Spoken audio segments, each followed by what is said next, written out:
My husband and I are both 29. We have a 10-month-old son. We built our life in a different city, far from family, far from the noise, far from the pressure. For the most part, it worked. We had our routine, our home, our little family that felt solid and calm. The problem was his mother. She has one child, my husband, and she does not treat him like her son. She treats him like her emotional husband. She expects calls multiple times a day. She expects hour-long phone calls at night. She resents every minute he spends building a life with me.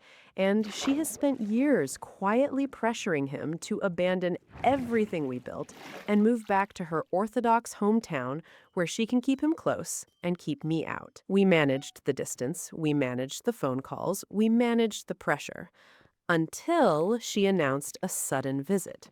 No real warning, no asking if the timing worked, just an announcement that she was coming, landing on one of the most critical days of my entire work year.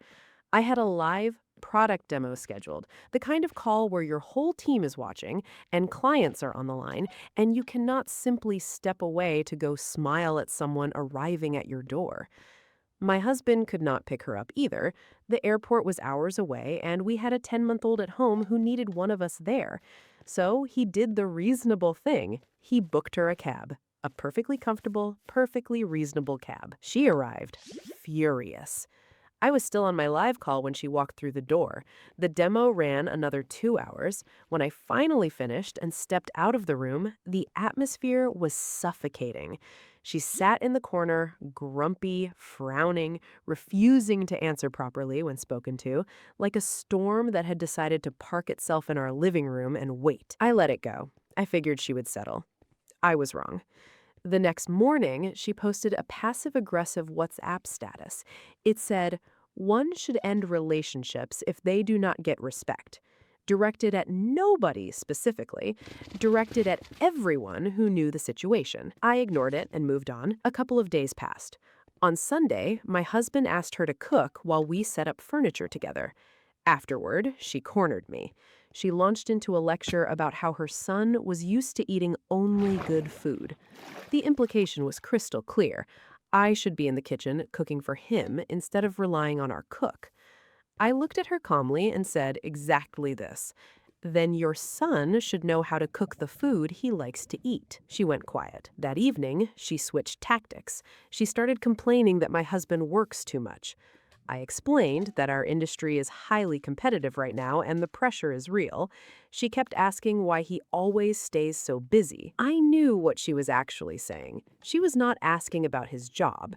She was saying he does not call her enough. He does not prioritize her enough. That his time and energy belong to her and not to the life he chose. So I told her directly, he has a life here. A home, a wife, an infant, and a job. So yes, he keeps busy the same way I do. She immediately twisted everything. She claimed he sounds stressed and depressed whenever he calls her.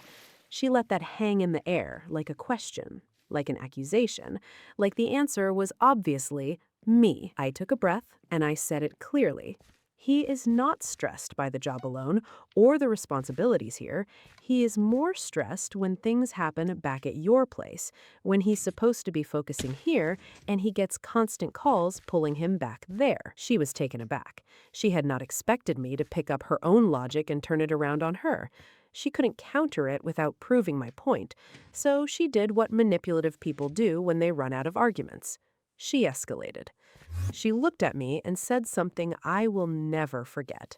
She said, "Now you're a mother of a boy, so you will understand this. And your mother will also understand this, that mothers who have one son have their whole heart belonging to that son." I did not understand what she was implying about my mother, so I pushed back. I said, "What do you mean, one son? My mother has 2 children." She said, "But she has only one son, right? You are married now. You have come to your home, but she will always have that special place for her son. If something worries him, she will not be able to sit peacefully." I asked her why my mother would stop loving me simply because I'm married and not my brother. She gets equally worried about me even now. She looked at me like I had said something naive. She said, "No, no. Mother and son have a different relationship. I took a breath. I looked at her and said, no. I do not agree with you. A mother and son relationship is equal to a mother and daughter relationship in every way. I cannot imagine loving my child differently if he had been a girl. She was stunned into complete silence. She had walked into that conversation expecting me to nod along, to validate her worldview that sons are more precious than daughters, that her obsession with my husband was natural and normal and something every mother feels. Instead, I had disagreed with her calmly, directly, and without apology. She couldn't handle it. She immediately went to find my husband and started a fight with him. Within hours, she had booked a flight home for the next day. But she was not done. Before leaving, she went on a hunger strike. She stopped eating entirely and waited. She wanted me to come to her, to beg her to eat, to apologize for having the audacity to disagree with her, to perform the guilt and the shame she believed I owed her. I refused. We ordered food. We sat at the table. We ate right in front of her like it was any other evening, because it was.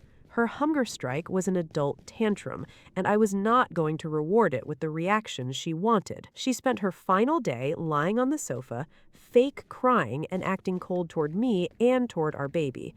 My husband had seen enough. He told her she needed to see a doctor for her mental health. He called her a cab. He sent her home. Since that day, she has ignored me completely. She did not congratulate us when we bought our first car. Instead, she posted a WhatsApp status the same day about how daughters-in-law need to put effort in relationships because one-sided effort from mothers-in-law cannot continue. She was so bothered by the car that she posted a joke about petrol prices going up the day I shared the news. Communication between us is at absolute zero, and I'm never going to be the one to break that silence.